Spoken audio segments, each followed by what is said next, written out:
എൻ.സി.പിയുടെ ദേശീയ അധ്യക്ഷനെ കാണുന്നതും സംസാരിക്കുന്നതും ഒരു തരത്തിലും അച്ചടക്ക ലംഘനമോ പാർട്ടി വിരുദ്ധമോ അല്ല. അദ്ദേഹം പാർട്ടിയുടെ പാർലമെന്ററി പാർട്ടി നേതാവാണ് കേരളത്തിൽ. അദ്ദേഹത്തിന് അഖിലേന്ത്യാ പ്രസിഡന്റുമായി കാണാനും പല കാര്യങ്ങൾ സംസാരിക്കാനും തികച്ചും സൗഹൃദ സന്ദർശനം നടത്താനുമുള്ള എല്ലാ അവകാശവും സ്വാതന്ത്ര്യമാണ്. അതിൽ മറ്റൊന്നും പൊതുവായിട്ടില്ല എന്ന് മാത്രമല്ല, 2 മാസം മുമ്പ് മന്ത്രിസ്ഥാനവുമായി ബന്ധപ്പെട്ട് ബോംബെയിൽ ശരത് പവാർ ഞങ്ങളെ 3 പേരെയും വിളിപ്പിച്ചിരുന്നു, 2 MLA-മാരെയും സംസ്ഥാന. അന്ന് അത് സംബന്ധിച്ച പ്രശ്നങ്ങൾ ആശയവിനിമയം നടത്തുകയും അതിൻ്റെ അടിസ്ഥാനത്തിൽ മുഖ്യമന്ത്രിയോട് സംസാരിക്കാൻ CPM കേന്ദ്ര നേതാക്കളോട് ആശയവിനിമയം നടത്താമെന്ന് പവാർജി അന്ന് തന്നെ പറഞ്ഞൊരു കാര്യമാണ്. ഇവിടെ നിയമസഭാ തെരഞ്ഞെടുപ്പ് വന്നതുകൊണ്ടാണ്, അവിടെയും നിയമസഭാ തെരഞ്ഞെടുപ്പ് ഉണ്ടായിരുന്നതുകൊണ്ടാണ് ആ കാര്യം നീണ്ടുപോയത്. അത് ഇന്നലെയാണ് നടന്നത്. ഈ 2 സമുന്നത നേതാക്കന്മാരും തമ്മിൽ നടന്ന ചർച്ചയുടെ വിശദാംശങ്ങൾ എന്തൊക്കെയാണെന്ന് ആർക്കും തന്നെ അറിയില്ല, എനിക്ക് തീരെ അറിയില്ല. കാരണം അതിൻ്റെ ആവശ്യമില്ല, കാരണം അവർ തമ്മിൽ സംസാരിച്ചതാണ്. അത് സ്വകാര്യ സംഭാഷണമാണ്. ആ സ്വകാര്യ സംഭാഷണത്തിൽ എന്തൊക്കെയാണ് ഉണ്ടായത് എന്നതിനെക്കുറിച്ച് മറ്റാരോടും വിശദീകരിക്കേണ്ട കാര്യമില്ല, ഞങ്ങളോടും വിശദീകരിച്ചിട്ടില്ല. മാധ്യമങ്ങൾ കാണുന്നത് അദ്ദേഹം ആ കാര്യം മുഖ്യമന്ത്രിയോട് ചർച്ച ചെയ്ത് സംസാരിച്ച് വിവരം അറിയിക്കാം എന്ന് പറഞ്ഞതായിട്ടാണ്. അത് സ്വാഭാവികമായി സംഭവിക്കുന്നു. ഒരു കാര്യം പറഞ്ഞാൽ ഏതായാലും സംസാരിച്ചിട്ട് കാര്യം വിവരം അറിയിക്കാമെന്ന് പറയുന്നതും അസ്വാഭാവികമായും ഒന്നുമില്ല.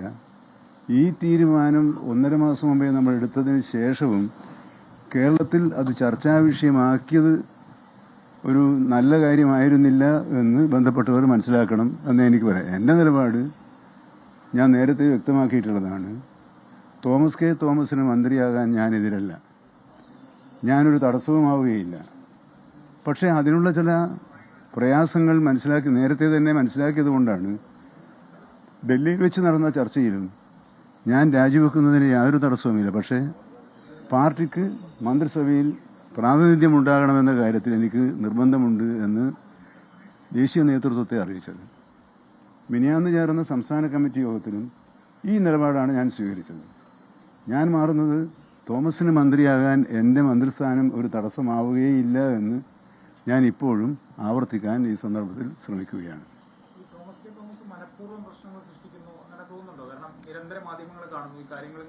അല്ല, തോമസ് കെ തോമസിനെ കുറ്റപ്പെടുത്താൻ മാത്രം അദ്ദേഹത്തിന്റെ ഭാഗത്ത് വലിയ വീഴ്ചയൊന്നും ഉണ്ടായിരുന്നിരിക്കും. കാരണം അദ്ദേഹം ആഗ്രഹിച്ചു, അദ്ദേഹത്തിന്റെ ആഗ്രഹത്തിന് കേന്ദ്ര നേതൃത്വത്തിന്റെ പിന്തുണയുണ്ടെങ്കിൽ അത് നടപ്പിലാക്കിയല്ലേ വേണ്ടുള്ളൂ. ഞാനത് കഴിഞ്ഞ ദിവസം പറഞ്ഞതാണ്.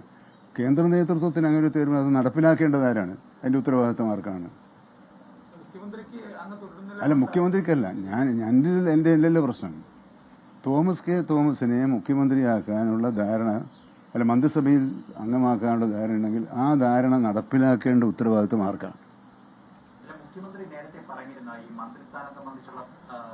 അതൊക്കെ നിങ്ങൾ റിപ്പോർട്ട് ചെയ്തതല്ലേ.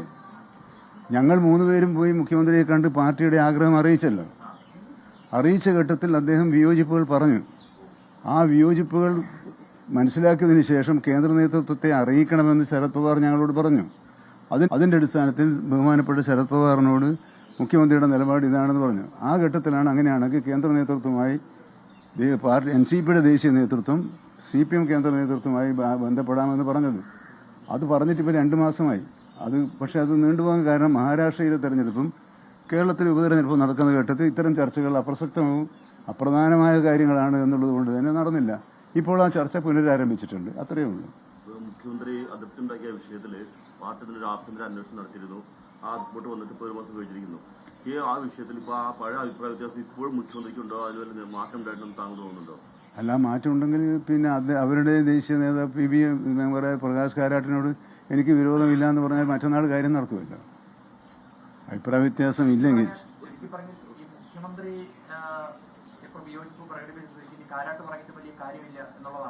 അയ്യോ, അങ്ങനെ ഞാൻ പറയില്ല. കാരണം പ്രകാശ് കാരാട്ട് എന്ന് പറയുന്നത് അവരുടെ ജനറൽ സെക്രട്ടറിയായി പ്രവർത്തിച്ച ആളാണ്. ഇന്ന് CPM-ന്റെ ദേശീയ നേതൃത്വത്തിലെ സമുന്നതനായ ഒരു നേതാവാണ്. അദ്ദേഹവും മുഖ്യമന്ത്രിയും തമ്മിൽ എന്താണ് ചർച്ച നടത്തുക, എങ്ങനെയാണ് ചർച്ച നടത്തുക എന്നത് തികച്ചും അതൊരു വേറെ പാർട്ടിയാണ്. ആ പാർട്ടിയിൽ എങ്ങനെയാണ് വനമന്ത്രി AK ശശീന്ദ്രൻ തത്സമയം മാധ്യമങ്ങളെ കാണുകയായിരുന്നു. നിങ്ങൾക്കറിയുന്ന പോലെ കേരളത്തിൽ തോമസ് കെ തോമസും അതുപോലെ AK ശശീന്ദ്രൻ മന്ത്രിയും തമ്മിലൊരു ചെറിയ പോര് തുടങ്ങിയിട്ട് കുറേ കാലമായി. ആര് മന്ത്രിയാകണം, ഈ തോമസ് കെ തോമസ് MLA മന്ത്രിയാകുന്നതിൽ ചില റിസർവേഷൻ മുഖ്യമന്ത്രിക്കുണ്ട് എന്നാണ് നമ്മൾ മനസ്സിലാക്കുന്നത്.